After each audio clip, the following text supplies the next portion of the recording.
Bienvenido a la primera clase de equilibrio químico. Vamos a explicar la velocidad de reacción, en primer lugar, con este simulador que tenemos aquí delante. En este simulador yo puedo poner moléculas de la sustancia A y, como ocurre en la naturaleza, pues andarán chocando entre ellas y aquí no pasa nada, ¿no? Chocan sencillamente. Pero puedo conectar la reacción directa en la que A se transforma en B. Entonces, cuando se encuentren, las moléculas de A choquen entre sí y dos moléculas de A chocando producirán dos moléculas de B. Al cabo de un rato estarán todas de color verde.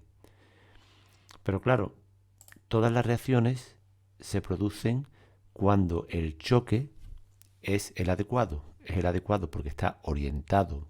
Las moléculas se ven en el ángulo, digamos, necesario y tienen la energía suficiente para producir la reacción.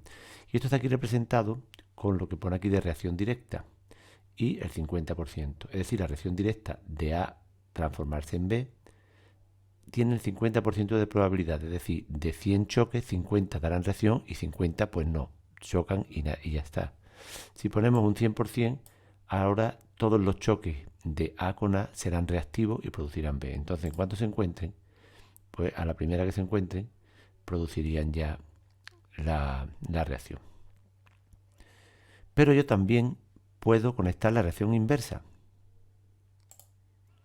Y ahora resulta que cuando choquen dos moléculas de B, se transformarán en A.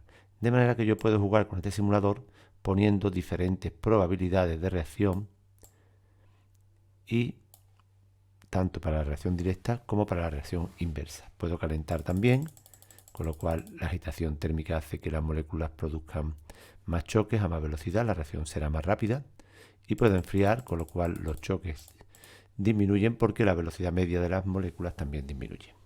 Bueno, pues vamos a hacer experimentos con este simulador. Vamos a poner al 100% que A se convierta en B y vamos a empezar con, pues, por ejemplo, 10 moléculas de A. ¿De qué dependerá la velocidad con que A se transforma en B? O mejor dicho, en primer lugar, ¿cómo podemos medir la velocidad de reacción? Pues es muy fácil, viendo el número de moléculas que van apareciendo por unidad de tiempo. Vamos a conectar la reacción, aparecen 2, 4, 6, 8, 10. Con un contador podríamos ir viendo cuántas moléculas van apareciendo por unidad de tiempo. Pero, si esto lo vemos con detenimiento, vamos a hacer lo mismo pero con la reacción inversa, porque da igual, ¿no? Que A se convierta en B como que B se convierta en A. Vamos a verlo ahora, si dijéramos a cámara lenta, pues al principio se producen muchas moléculas. Se cambia de color al principio mucho, porque al haber muchas moléculas de la sustancia que va a reaccionar, la velocidad es mayor. Y cuando quedan pocas se ha visto que tarda mucho. ¿Por qué?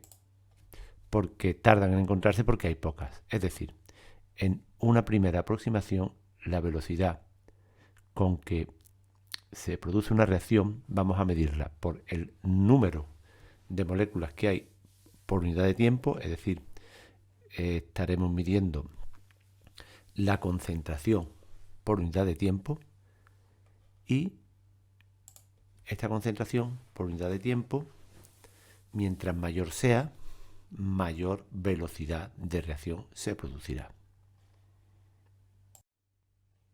Bueno, pues como hemos visto, la velocidad de la reacción puede verse a través del cambio en los moles que hay de la sustancia A. Pero en vez de escoger los moles, vamos a coger los moles por unidad de volumen en litros, porque esto es la concentración molar que ya conocemos y la concentración molar va a ser función del tiempo, es decir, esto va a ser una función del tiempo y por tanto esta función del tiempo me va a servir para medir la velocidad. Luego la velocidad va a ser cómo varía esa concentración de A, nuestra concentración de A en función del tiempo, porque tenemos concentración de A, concentración de B, la derivada de la concentración de A con respecto al tiempo. Si A va desapareciendo, pues como la derivada es negativa, se le suele poner un signo menos. Y esto me daría que esta es la velocidad de la reacción. Esto se simboliza mejor con el siguiente, poniendo A entre corchetes, una siguiente notación. Derivada de A con respecto al tiempo sería la velocidad de la reacción. Y cuando haya que ponerle el signo menos, porque desaparezca, se le pone. Y en el caso de que sea una sustancia que va apareciendo, no hace falta poner el signo menos. Luego se va a utilizar esta definición. ¿Qué ocurre cuando en una reacción tenemos que, por ejemplo, 2 de A más C me da B? Aquí están desapareciendo ahora A, y la cantidad de A que desaparece es el doble que la cantidad de C que desaparece, y sería también la cantidad de A que desaparece el doble que la cantidad de B que aparece. Luego suele dividirse por el coeficiente estequiométrico, es decir, la concentración de A, si la dividimos entre 2 y la concentración de C entre 1, ¿no? Porque su coeficiente estequiométrico es 1 y la de B también entre 1, pues estas sustancias van a variar exactamente a la vez. Luego se suele poner aquí el coeficiente estequiométrico dividiendo. El coeficiente estequiométrico dividiendo.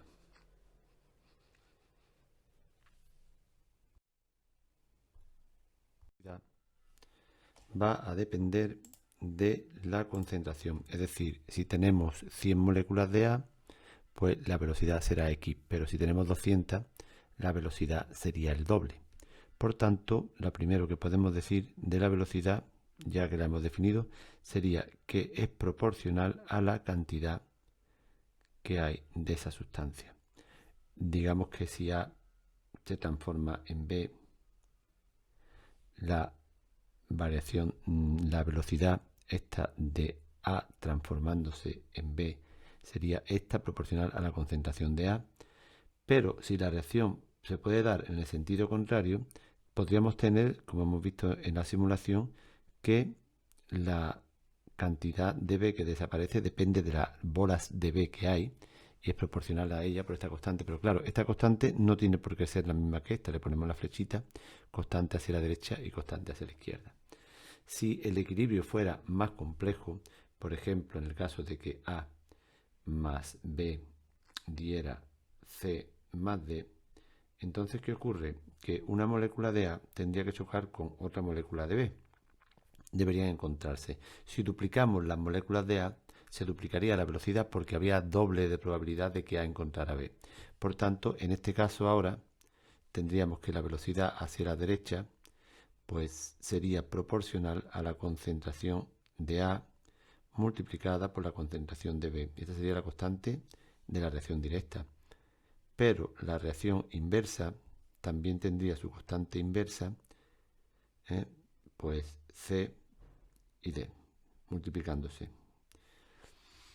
Si tuviéramos unos coeficientes, por ejemplo, 2A más B da 3C más D. Esto haría que la A se repitiera, luego quedaría aquí al cuadrado.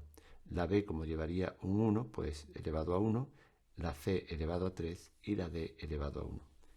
Aunque realmente esto ocurre cuando este es el paso decisivo de la reacción. Eso lo veremos más adelante, lo que es el mecanismo de la reacción.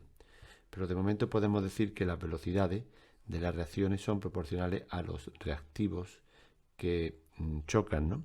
Si es directa, y a los productos también, porque la reacción siempre puede ir en los dos sentidos.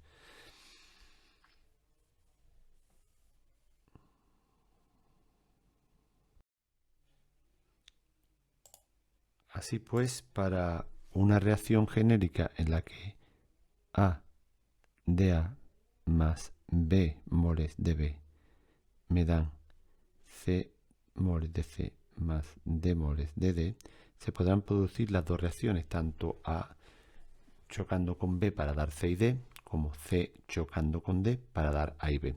Y ya hemos visto que la velocidad hacia la derecha depende de las cantidades de A y B que tengamos, y son proporcionales a dichas concentraciones elevado a los coeficientes estequiométricos. Por tanto, hacia la izquierda sería la constante hacia la izquierda concentración de C elevado a C, concentración de D elevado a D. ¿Y qué va a ocurrir en el equilibrio? Pues que si A reacciona con B y conforme van disminuyendo las cantidades de A y B, va disminuyendo su velocidad, también C reacciona con D y conforme van disminuyendo sus cantidades, va disminuyendo su velocidad. Luego, como estas velocidades de aquí son variables en función de las cantidades que tengamos de A, B, C y D, llegará un momento en que se igualen las concentraciones y entonces llegaremos al punto que se llama equilibrio químico.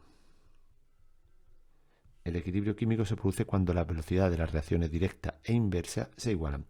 Si seguimos con estas fórmulas y las igualamos, tendré que K hacia la derecha por A elevado a B elevado a B será igual a K hacia la izquierda por C elevado a C D elevado a D. Y si pasamos A y B al otro miembro dividiendo y la K al primer miembro, nos va a quedar la fórmula siguiente. K derecha partido por K izquierda sería igual a concentración de C elevado a C, concentración de D elevado a D, lo que son los productos, partido por concentración de A elevado a y A pequeña y concentración de B elevado a B. Y esto se llama constante de equilibrio, porque la división de dos constantes evidentemente me da una constante. Luego, esta es la ecuación fundamental de la constante de equilibrio. Fijémonos que aparecen las concentraciones multiplicándose, son multiplicaciones, de productos elevados a los coeficientes estequiométricos, es decir, los productos elevados a los coeficientes estequiométricos, estos de aquí, dividido entre los reactivos, A y B, están dividiendo los reactivos, elevado también a sus coeficientes estequiométricos. Bueno, pues eso es todo por hoy en la clase esta de primera de equilibrio. Hasta la próxima.